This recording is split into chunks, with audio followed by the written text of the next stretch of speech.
जो राजनीतिक दल इस परिवर्तन की हकीकत को, आगाज को नहीं सुन पाएंगे, वो काल के प्रवाह में ऐसे ही नष्ट हो जाएंगे, उनका कोई नामो निशान भी नहीं रह पाएगा। हिसार में कांग्रेस की जो पराजय है वह तो एक संकेत भर है भारतीय राजनीति में परिवर्तन का। 400 लाख करोड़ रुपए का काला धन यदि देश का जमा होता है, देश में भ्रष्टाचार शिखर पर पहुंच जाता है, देश की संवैधानिक संस्थाओं, चाहे वो कैग हो या सुप्रीम कोर्ट हो, काले धन के ऊपर और भ्रष्टाचार को लेकर के जो टिप्पणियां की जाती हैं, कैग के महालेखा निरीक्षक श्री विनोद राय जी का ये कहना कि आजादी के बाद पहली बार कोई केंद्र सरकार विश्वसनीयता के न्यूनतम स्तर पर है। आजादी के बाद पहली बार कोई केंद्र सरकार विश्वसनीयता में न्यूनतम स्तर पर है, अर्थात यह मात्र हिसार के चुनाव की बात नहीं, वर्तमान केंद्र सरकार सत्ता में रहने का अपना संवैधानिक और नैतिक अधिकार खो चुकी है। और यदि आगे भी कांग्रेस ने काले धन के मुद्दे पर कि काला धन को पता लगाने के लिए और उसको वापस लाने के लिए जो प्रोसीजर है, जो फिजिकल टेक्निकल इन्वेस्टिगेशन की बात हो, हमने प्रस्ताव केंद्र सरकार के पास रखे और उन्होंने स्वीकार भी किया कि मुद्दे ठीक है। फिजिकल टेक्निकल इन्वेस्टिगेशन करने की बात हो काले धन के मुद्दे पर, चाहे इंटरनेशनल गेटवेज के ऊपर सर्विलेंस लगाने की बात हो। दुख की बात यह है कि आजादी के 64 वर्षों में एक भी व्यक्ति के ऊपर करप्शन एंड मनी लॉन्ड्रिंग के तहत स्विट्जरलैंड से लेकर के किसी भी टैक्स हेवन में, वैसे तो आजकल स्विट्जरलैंड में तो बहुत थोड़ा सा ही काला धन रह गया, सारा यूके और यूएस में ट्रांसफर हो गया है। मैं आपको पूरी प्रामाणिकता के साथ आज ये भी दस्तावेज रखना चाहूंगा कि दुनिया का सबसे बड़ा जो टैक्स हेवन है वो अब स्विट्जरलैंड नहीं है।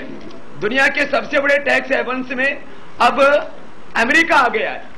अमेरिका के 25 सांसदों की एक चिट्ठी है जो टैक्स जस्टिस नेटवर्क के ऊपर उपलब्ध है।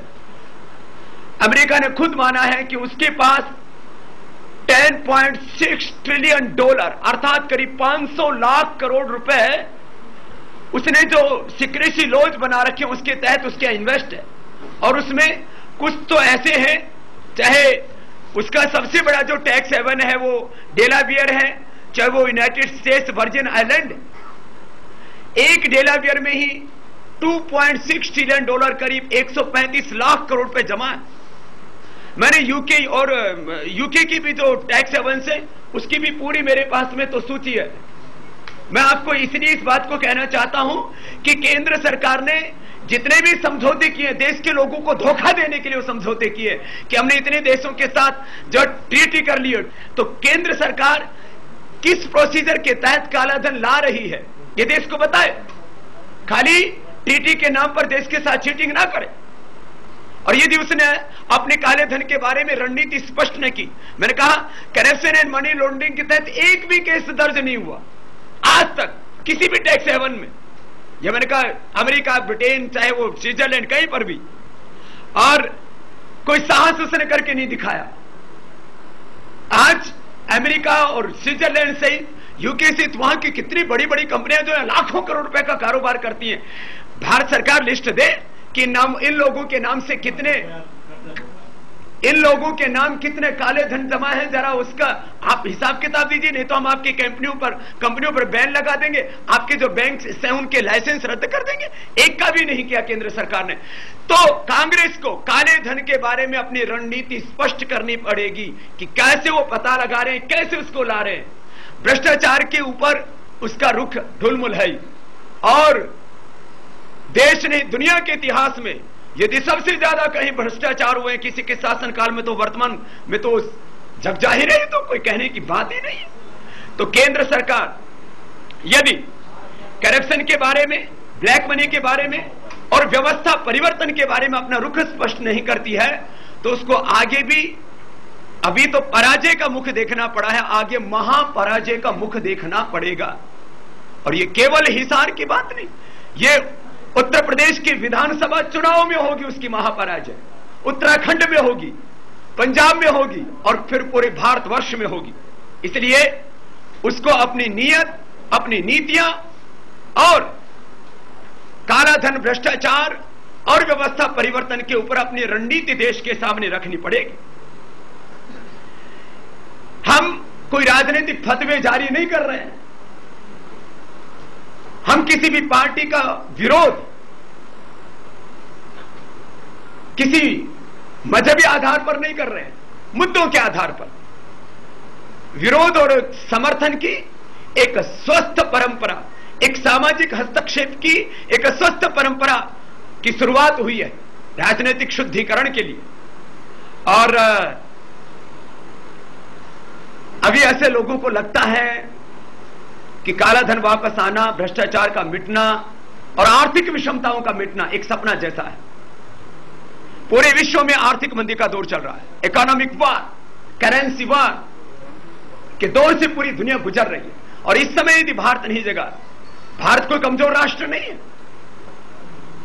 पीपीपी मोड पर देखें तो भारत की अर्थव्यवस्था 203 लाख करोड़ रुपए, जापान की 215 है और 500 लाख करोड़ रुपए की अर्थव्यवस्था जापान की 700 लाख करोड़ रुपए से ज्यादा अर्थव्यवस्था अमेरिका की है। लेकिन भारत विश्व की चौथी बड़ी अर्थव्यवस्था होने के बावजूद यहां के 99% लोग तो नार की जिंदगी जी रहे हैं। और मैं एक बात कहना चाहता हूं, कई बार मुझसे पूछा गया पिछले एक सप्ताह में कि बाबा जी, और 2 दिनों से तो प्रश्न ज्यादा पूछा जा रहा है कि आपको अन्ना जी के मौन पर क्या कहना है। जन लोकपाल बिल के हम प्रथम दिन से समर्थक रहे और पहले दिन जब वो जन लोकपाल बिल माननीय प्रधानमंत्री जी को भेजा गया तो उसमें फर्स्ट सिग्नेचरी में हम 5-7 लोग थे, माननीय अन्ना हजारे साहब, हम और शेष रविशंकर जी और केजरीवाल जी, प्रशांत भूषण जी आदि। मैं एक बात कहना चाहता हूं, अन्ना हजारे जी, हो सकता है जैसे अभी आज भी एक पत्र दिखाया गया टीवी चैनलों के ऊपर कि यदि केंद्र सरकार जन लोकपाल बिल के ऊपर सहमत हो जाती है तो मैं अपने आदर्श ग्राम निर्माण योजना के ऊपर अपना ध्यान लगाऊंगा, वो अपना हस्तक्षेप बंद कर सकते हैं। लेकिन हम अपना हस्तक्षेप बंद नहीं करेंगे। हमारे 3 मुद्दे हैं और 3 मुद्दों पर जब तक केंद्र सरकार की नीतियां स्पष्ट नहीं होंगी, भ्रष्टाचार के साथ काला धन, उससे भी बड़ा मुद्दा, भ्रष्टाचार मिट भी गया तो देश का विकास कैसे होगा यदि हमारे पास में बजट के लिए बजट ही नहीं होगा, हमारे पास में विकास योजनाओं के लिए पैसा ही नहीं होगा। तो पैसा तो 400 लाख करोड़ रुपए जब तक नहीं मिलेगा कैसे देश आगे बढ़ेगा। इसलिए मैं आदरणीय अन्ना हजारे साहब का बहुत आदर करता हूं और प्रथम दिन से ही हमने उनको पतंजलि योगपीठ से लेकर के दिल्ली के बड़े मंचों से लेकर के हमने उनको पूरा सम्मान दिया। लेकिन मैं देश के सामने कहूंगा कि 3 मुद्दों के ऊपर बात स्पष्ट होनी चाहिए, एक तरफा नहीं 3 तरफा हमें देख करके भविष्य का निर्णय करना पड़ेगा। राजनीतिक पार्टियों, राजनीतिक लोगों को पहले से ही अविश्वास इतना गहरा है और यह किसी भी लोकतंत्र के लिए बहुत बड़ा खतरा भी है। लेकिन जिस तरह से पिछले दिनों सामाजिक आंदोलनों में सम्मिलित लोग, सामाजिक आंदोलनों में सम्मिलित लोग भी विचारों की अभिव्यक्ति के आजादी के नाम पर जिस तरह से देश को तोड़ने वाले बयान दे रहे हैं, यह बहुत ही घातक, बहुत ही शर्मनाक है और कोई भी देशभक्त नागरिक इस बात को स्वीकार नहीं कर सकता। मैं आदरणीय अन्ना हजारे साहब से भी कहूंगा कि वो पूरी प्रामाणिकता के साथ और स्पष्टता के साथ देश के सामने यह भी रुख रखें कि आखिर उनके टीम के कुछ सदस्य देश को तोड़ने वाले एक तरह से देशद्रोह के बयान देते हैं, उससे जन आंदोलनों के प्रति भी लोगों का अविश्वास बढ़ेगा, जो कि बहुत ही खतरनाक होगा, बहुत ही अशुभ होगा। और कल से फिर हम इटावा से, एटा से और उत्तर प्रदेश की फिर से यात्रा कर रहे हैं। बीच में हम एक बार उत्तराखंड चले गए थे, फिर पंजाब जाके फिर आने वाले हैं और यहां के चुनाव से ठीक पहले भी बहुत बड़ा आंदोलन करने वाले हैं और सभी पार्टियों को और सभी पार्टी के प्रत्याशियों को एक एजेंडा देने वाले कि आप काले धन के मुद्दे पर, व्यवस्था परिवर्तन के मुद्दे पर, भ्रष्टाचार के मुद्दे पर आपकी क्या राय है, और वो राय हम पब्लिकली उसको हम सामने रखेंगे पूरे उत्तर प्रदेश से लेकर के पूरे देश में। तो ये आने वाले विधानसभा चुनाव में और आने वाले लोकसभा चुनाव में तो ये बहुत बड़े राष्ट्रीय राजनीति के मुद्दे होंगे। मैंने कहा कांग्रेस की हार के 3 मुख्य पक्ष से जमीनी स्तर पर हमारे 1000 कार्यकर्ता वहां पर काम कर रहे थे। हम कांग्रेस का तो हार नहीं था, तय था। ये कोई जीत का कोई श्रेय लेने का समय नहीं है, और हम कोई जीत का किसी के पराजय का भी श्रेय नहीं लेना चाहते। वहां पर हमारे 1000 से ज्यादा कार्यकर्ता नियमित रूप से काम कर रहे थे, और 2 महीने पहले हमने अभियान शुरू कर दिया था हिसार में। अब आदरणीय अन्ना हजारे साहब ने जो अपील की उसका भी एक असर वहां पर दिखा, लेकिन अब मुझे लगता है कांग्रेस को जरूर समझ में आएगी। लोगों ने यह प्रमाणित कर दिया है कि अब यह देश मुद्दों के आधार पर समर्थन और विरोध के लिए तैयार हो रहा है।